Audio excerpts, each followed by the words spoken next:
പെരുമ്പാവൂർ മുതൽ പാല വരെ എന്ന പേരിൽ ഒക്ടോബർ 26-ന് ദീപിക ദിനപത്രത്തിൽ വന്ന ലേഖനം ഈ ദിവസങ്ങളിൽ വലിയ ചർച്ചകൾക്ക് വഴിതെളിച്ചിരിക്കുകയാണ്.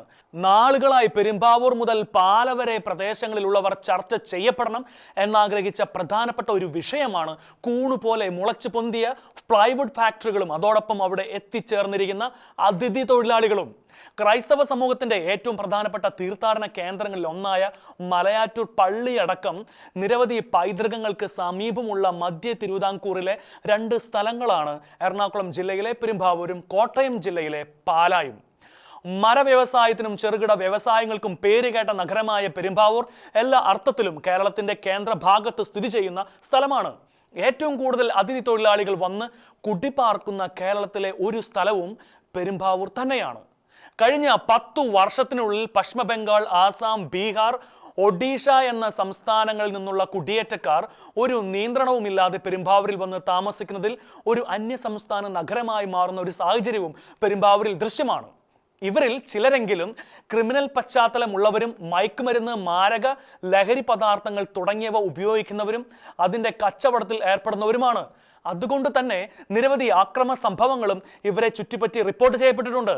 ചില വർഷങ്ങൾക്ക് മുൻപ് നടന്ന ജിഷ എന്ന പെൺകുട്ടിയുടെ കൊലപാതകവുമായി ബന്ധപ്പെട്ട് അമീറുൽ ഇസ്ലാം എന്ന അന്യസംസ്ഥാന തൊഴിലാളി പിടിയിലായ ഘട്ടത്തിൽ വലിയ നിരീക്ഷണങ്ങളും നിയന്ത്രണങ്ങളും ഒക്കെ നടന്നിരുന്നുവെങ്കിലും പെരുമ്പാവൂരിന്റെ ചില പ്രദേശങ്ങളിലൂടെ തദ്ദേശീയരായ ജനങ്ങൾ വഴി നടക്കുവാൻ പോലുമാകാത്ത തരത്തിൽ ശക്തവും ഭീകരവുമാണ് ഇവരുടെ താവളങ്ങൾ. കേരളത്തിലേക്ക് ആസൂത്രിതമായി അന്യസംസ്ഥാനത്ത് നിന്ന് തൊഴിലാളികളെ ഇറക്കുന്ന ചില ഏജൻസികളും അവരുടെ മുതലാളിമാരായ ചിലരുടെ നിഗൂഢ പ്രവർത്തനങ്ങളും പെരുമ്പാവൂർ കേന്ദ്രമായി നടക്കുന്നുണ്ടെന്നാണ് റിപ്പോർട്ടുകൾ. ഇതിനൊക്കെ അപ്പുറത്ത് ഈ നഗരത്തെ നശിപ്പിക്കുന്ന പലതരത്തിലുള്ള പ്രതിസന്ധികൾ ഇപ്പോൾ പുറത്തു വന്നുകൊണ്ടിരിക്കുകയാണ്. അതുപോലെ തന്നെയാണ് ക്രൈസ്തവ പാരമ്പര്യങ്ങൾക്ക് കരുത്തുറ്റ അടിത്തറയുള്ള കോട്ടയം ജില്ലയിലെ പാലാ നഗരവും പ്രൗഢമായ അവസ്ഥയിൽ നിന്ന് തെന്നിമാറിക്കൊണ്ടിരിക്കുന്നു എന്ന ഭീകരമായ യാഥാർത്ഥ്യങ്ങളാണ് പുറത്തേക്ക് വന്നുകൊണ്ടിരിക്കുന്നത്. കേരളത്തിന്റെ പരമ്പരാഗതമായ ജലസ്രോതസ്സുകൾ മനുഷ്യരുടെ പ്രവൃത്തികൾ മൂലം മലിനമായി കൊണ്ടിരിക്കുമ്പോൾ അതിന് ആക്കം കൂട്ടിക്കൊണ്ട് ഈ സ്ഥലങ്ങളിൽ പ്രവർത്തിക്കുന്ന പ്ലൈവുഡ് ഫാക്ടറികൾ അടക്കമുള്ള ഫാക്ടറികളിലെ മാലിന്യങ്ങൾ കൂടെ അതിലേക്ക് ചേരുന്നത് വലിയ ദുരന്തങ്ങളാണ് ക്ഷണിച്ചു വരുത്തിക്കൊണ്ടിരിക്കുന്നതെന്ന് പറയാതെ തരമില്ല. പ്ലൈവുഡുകളുടെ സംരക്ഷണത്തിന് ഉപയോഗിക്കുന്ന കെമിക്കലുകൾ കടുത്ത ആരോഗ്യ പ്രശ്നങ്ങൾക്ക് കാരണമാകുന്നുവെന്നാണ് പഠനങ്ങൾ. കൂടാതെ ഈ ഫാക്ടറികളിൽ നിന്ന് പുറത്തേക്ക് നിരന്തരമായി വമിച്ചുകൊണ്ടിരിക്കുന്ന വിഷപ്പുക ഈ പ്രദേശങ്ങളിലെ അന്തരീക്ഷത്തെ രൂക്ഷമായി മലിനമാക്കിക്കൊണ്ടിരിക്കുകയാണ്. ഈ വിഷപ്പുകയുടെ പരിധിക്കുള്ളിൽ കൊച്ചു കുട്ടികൾ മുതൽ മുതിർന്നവർ വരെ പഠിക്കുന്ന നിരവധി വിദ്യാഭ്യാസ സ്ഥാപനങ്ങൾ ഉണ്ടെന്നത് വരുന്ന തലമുറയുടെ ശാരീരികവും മാനസികവുമായ ആരോഗ്യത്തെക്കുറിച്ച് ഗുരുതരമായ ആശങ്ക ഉളവാക്കുന്ന കാര്യം തന്നെയാണ്.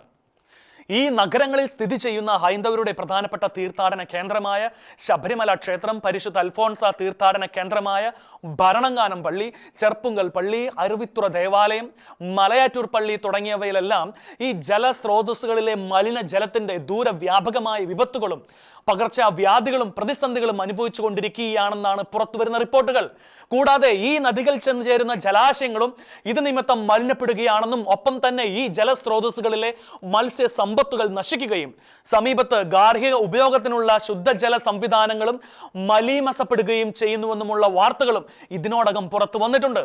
കച്ചവട ശൃംഖലയിലെ വമ്പൻ കോർപ്പറേറ്റുകൾ കനത്ത തുക കെട്ടിവെച്ചുകൊണ്ട് നാടിൻ്റെയും നാട്ടുകാരുടെയും ജീവനും സ്വത്തിനുമൊന്നും തെല്ലും വില കൽപ്പിക്കാതെ കൊള്ള ലാഭമുണ്ടാക്കി ഇത്തരം വ്യവസായ സംരംഭങ്ങളുമായി മുമ്പോട്ട് പോകുമ്പോൾ അത് ഈ നാട്ടിലെ മനുഷ്യർക്കും മത്സ്യങ്ങൾക്കും മാത്രമല്ല ഇവിടുത്തെ കൃഷിയെയും കാർഷിക വിളകളെയും എല്ലാം ഗുരുതരമായി തന്നെ ബാധിച്ചിരിക്കുകയാണ്.